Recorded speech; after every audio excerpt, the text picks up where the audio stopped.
habang nakakulong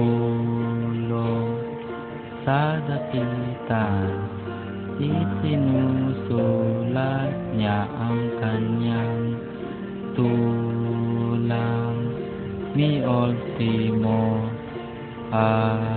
Diyos, nang siya'y biglang inantok at nakatulong.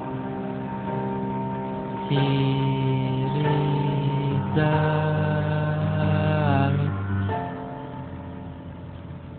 si Dr. Jose Rizal ay nakatulog. Nanaginip siya ng tungkol sa future. Si Rizal ay tulog, lalakbay sa future.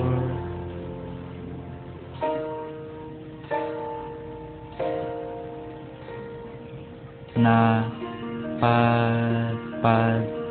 siya sa Luneta Park at nakita ang sariling monumento sa park, at nalaman niya na siya'y bayani, isang bayani ng Pilipinas. Si Rizal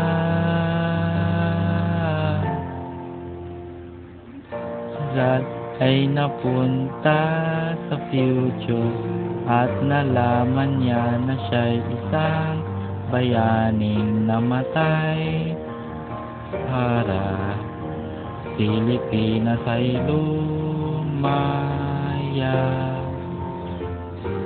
Nang si Rizal ay bumalik na, dinala siya ng mga Kastila sa Luneta Park para siya'y barilin.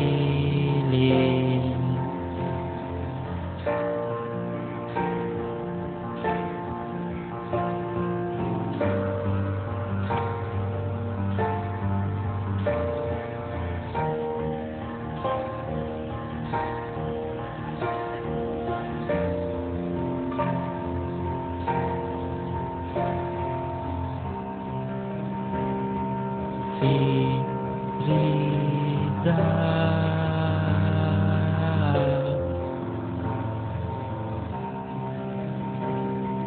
binaril.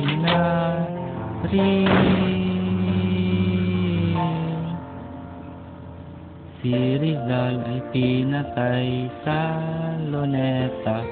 Binaril siya ng mga Kastila. Namatay siya para sa bayan. Si Rizal ay namatay para sa bayan, upang tayo ay may kalayaan. Si Rizal ay isang dakilang bayani.